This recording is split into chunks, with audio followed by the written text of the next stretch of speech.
తప్పకుండా. సో ఏమైనా ట్రై చేద్దాం.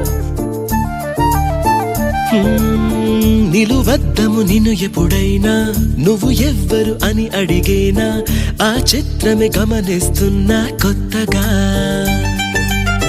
నువ్వు విన్నది నీ పేరైనా నిన్ను కాదని అనిపించేనా ఆ సంగతి కనిపెడుతున్నా వింతగా